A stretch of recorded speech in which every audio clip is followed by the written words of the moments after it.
আপনি কি শুধু পড়াচ্ছেন নাকি স্টুডেন্টকে কিভাবে পড়তে হয় সেটাও শেখাচ্ছেন?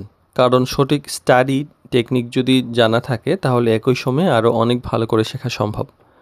তো অনেক স্টুডেন্ট আছে অনেক সময় ধরে শুধু পড়ে কিন্তু কাঙ্ক্ষিত কোনো ফলাফল পায় না। কারণ সমস্যা আসলে পড়াশোনা নয়, পড়ার পদ্ধতিতে।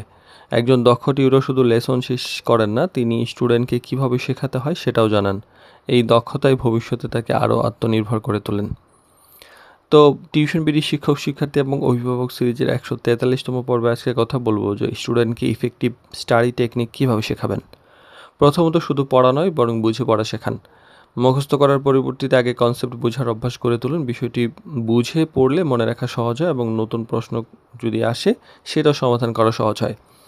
আর নোট তৈরি করার অভ্যাস তৈরি করুন। গুরুত্বপূর্ণ পয়েন্ট, ফর্মুলা, কিওয়ার্ড নিজের ভাষায় লিখতে উৎসাহ দেন। এতে রিভিশন দ্রুত হয় এবং শেখার বিষয়টা আরও ভালোভাবে মনে থাকে।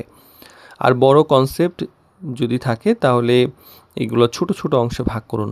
একসাথে পুরো চ্যাপ্টার শেষ করার চাপ না দিয়ে ছোট ছোট অংশে পড়তে শেখান, তাহলে কিন্তু এতে মনোযোগ ধরে রাখা সহজ হয়। আর পড়ার পর নিজেকে যাচাই করতে শেখান। শুধু পড়লেই তো আর হয় না। বই বন্ধ করে স্মরণ করা, রিকল করা বা কোয়েশ্চেন সলভ করা বা নিজেকে টেস্ট করার যে অভ্যাসটা সেটা গড়ে তুলতে হবে। নিয়মিত রিভিশনের রুটিন তৈরি করুন। একদিন পড়ে না রেখে না দিয়ে নির্দিষ্ট সময় পর পর রিভিশন করতে শেখান। এতে শেখার বিষয় দীর্ঘদিন মনে থাকে এবং পরীক্ষার প্রস্তুতিও সহজ হয়।